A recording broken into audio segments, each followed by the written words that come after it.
বুঝবে, বৃদ্ধাশ্রমে পাঠিও না। বৃদ্ধাশ্রম বানানো ইসলাম মতে জায়েজ নাই।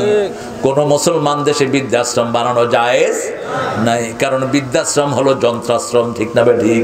ওখানে বেদনা আশ্রম, ওখানে কোনো সান্ত্বনা নাই, বেদনা আর বেদনা, কান্নার কান্না, পাওয়া যায় না বাস্তবে।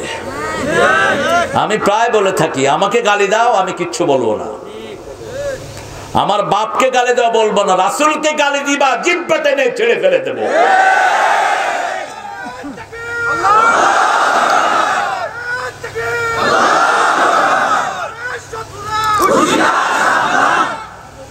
এখানে শত্রু আসে না, এখানে সব বন্ধু। বলবেন দুনিয়ার মুসলিম এক হও। আমার অনেক ভাইয়েরা বুঝে না, এই জন্য একটু এদিক সেদিক করে, ঠিক কি না? আমরা তাদের জন্য দোয়া করবো, আল্লাহ যেন তাদেরকে সঠিক সমঝ দিয়ে দেয়। রাসূল সাল্লাল্লাহু আলাইহি সাল্লাম হলেন রহমতের দ্বিতীয় খাজিনা। তিনি হলেন রাহমাতাল লিল আলামিন। সুন্নত মানবেন না, রহমত পাবেন না। সুন্নত নাই যেখানে, বেদাত আছে। বেদাত অবশ্য আপনাদের এলাকায় নাই, এটা একটা ভালো জিনিস। হ্যাঁ, কোথায় লাগাবো মলম, সারা গায়েই খলম। বেদাত আসেনি আপনাদের এলাকায়? কত বেদাত! রাসূল সাল্লাল্লাহু আলাইহি ওয়াসাল্লাম যেটা করেন না সেটা বেদাত। কুল্লু মুহদাসিন বিদআহ, কুল্লু বিদআতিন দালালাহ, কুল্লু দালালাতিন ফিন্নার। প্রত্যেক নব জিনিস যেটা ইবাদতের ভিতরে সংযোগ করেছেন এটা বেদাত। রাসূল সাল্লাল্লাহু আলাইহি ওয়াসাল্লাম যেটা করেন না সেটার করার ক্ষমতা কারো নেই। আজানের আগে কিছু জায়গাতে দোয়া দুরূদ পড়ে, রাসূলের সালাম দেয়, বেদাত। মসজিদের মাইকে আজানের আগে কিচ্ছু ঘোষণা করতে পারবেন না, নাম। আবার আজানের পরে অনেক জায়গায় দোয়া পড়ে না, মসজিদের মাইকে এটা হবে না। মসজিদের মাইকে শুধু মৃত্যুর কিছু খবর দিতে পারেন, তাও একটা মোতার যুদ্ধের পরে রাসূল সাল্লাল্লাহু আলাইহি ওয়াসাল্লাম ঘোষণা দিয়েছেন কয়েকজন শহীদের কথা, ওখান থেকে দলিল নেয়। মসজিদের মাইকে এটা ঘোষণা দেয়া যাবে, কিন্তু মসজিদের মাইক দিয়ে ডাকে, এই ফুরকানিয়ার ছেলেরা ফুরকানিয়া পড়তে আসো। মূর্খ। মুতাল্লি সাহেবের কি যেন হয়েছে, ওনাকে পাওয়া যাচ্ছে না, এটা মসজিদের মাইকে বলবা? মসজিদ আল্লাহর ঘর, নিয়ম চলবে কার? আল্লাহর নিয়ম চলবে। মসজিদে ঢুকলেই 2 রাকাত, বসে পড়ে, কোনো নামাজ নাই। এমনকি জুমার দিন এসে বসে পড়ে, 2 রাকাত পড়ে না। রাসূল সাল্লাল্লাহু আলাইহি ওয়াসাল্লাম খুতবা দিচ্ছেন মসজিদে নববী, একজন সাহাবী এসে বসে পড়েছেন। বুখারী বর্ণনা, রাসূল বললেন, কুম সাল্লি রাকাতাইন, আগে 2 রাকাত পড়ো, তারপরে বসো। 2 রাকাত পড়বে না, বসার অনুমতি নাই। জানেই তো না। মসজিদে আসলে শুধু ইমামের কথা চলবে, অন্য কারো নয়। কমিটি পরামর্শ করে ইমাম সাহেবের থেকে অনুমতি নিয়ে কথা বলবেন, ঠিক না ঠিক? সবখানে নিয়ম চলবে কার? রহমত চাইবো কার কাছে? কেউ ফিরে না খালি হাতে, আল্লাহরে তোর দরবারেতে। কার দরবার? মূর্খরা। আহারে মূর্খরে, মানুষের দরবার। কিসের দরবার মানুষের? কিসের দরবার?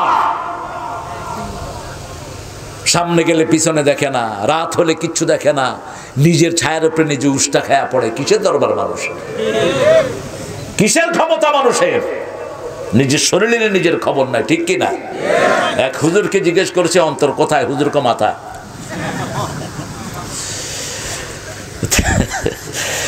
আমাকে জিজ্ঞেস করছে, হুজুর অন্তর কোথায়? আমি কই ফুদায় কোথায়? ভয় পাও কোথায়? কই এখানে। তো অন্তর কোথায় যাবে মিয়া? অন্তর কোথায়? আবার নাস্তিকে অন্তর দেখে না, ভিতরে বাহিরে অন্তরে অন্তরে আসো তুমি হৃদয় জুড়ে।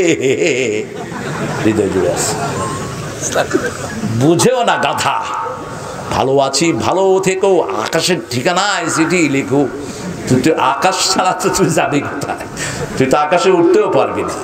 তুই নাস্তিক, তুই আল্লাহকে স্বীকার করস না, তোর আকাশও নাই, জমিনও নাই, ঠিক কিনা? যারা আল্লাহকে স্বীকার করে তাদের আকাশও আছে, জমিনও।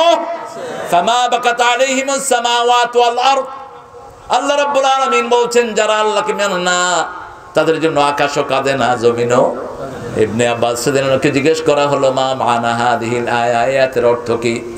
সর্বশ্রেষ্ঠ মুফাসসির সাহাবায়ে কেরামের মধ্যে ইবনে আব্বাস রাদিয়াল্লাহু আনহু, তিনি বললেন, এটার অর্থ হলো রাসূল সাল্লাল্লাহু আলাইহি ওয়াসাল্লাম বলেছেন, জমিনের যে অংশে বসে মোমেনরা আল্লাহর কালাম শুনে নামাজ পড়ে, মোমেন যখন আসে না জমিনের ওই অংশ তার জন্য কাঁদে। আবার ওই আকাশের যেই জায়গা দিয়ে তার আমল উঠে, যেমন এখানে বসে আছেন, এই আকাশ দিয়ে আপনার আমল উঠছে, 1 বছর যখন আপনার কথা শুনবে না এই আকাশ আপনার জন্য কাঁদবে। ফামা বাকাত আলাইহিমুস সামাওয়াতু ওয়াল আরদ, তাদের জন্য আকাশও কাঁদে না, জমিনও কাঁদে না। মোমেনের জন্য সব মোমেনরা কাঁদে, ঠিক না ঠিক? মোমেনরা যখন মসজিদে যায় মোমেনের জন্য দোয়া আছে না নাই? আসসালামু আলাইনা ওয়া আলা ইবাদিল্লাহিস সালিহিন, সবার জন্য সবাই দোয়া করি। সেজন্য রহমত চাইতে হবে আল্লাহর কাছে। আর রহমত পেতে হলে রাসূলকে অনুসরণ ছাড়া রাসূল কখনো রহমত আসবে। 3 নম্বর রহমত মা, 3 নম্বর রহমত কে? মা। 4 নম্বর রহমত হলেন বাবা, রব্বির হামহুমা। আবার এই দুইজনের জন্য বলছেন আকফিজ লাহুমা জানাহাজ যুল্লি মিনার রাহমা, রহমতের ডানা বিছিয়ে দাও। তার আগে বলেছেন 5টা কথা, 4টা কথা বলেছেন। বৃদ্ধ বয়স বুঝবে, বৃদ্ধাশ্রমে পাঠিও না। বৃদ্ধাশ্রম বানানো ইসলাম মতে জায়েজ নাই।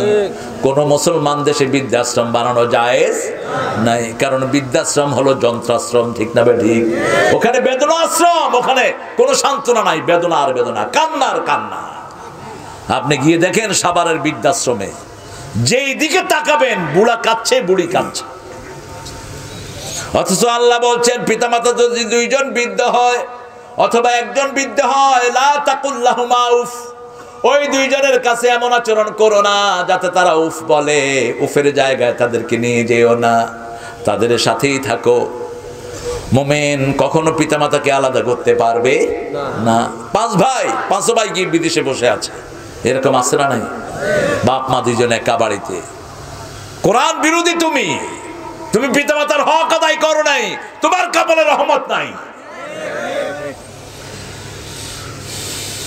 ছেলে ভালো ভালো শিক্ষিত হয়েছে, ছেলে আমার মস্ত বড় মস্ত অফিসার, সবার মুখস্থ। মস্ত ফ্ল্যাটে যায় না দেখায় পার ও পার, অগাধ সম্ভ্রম।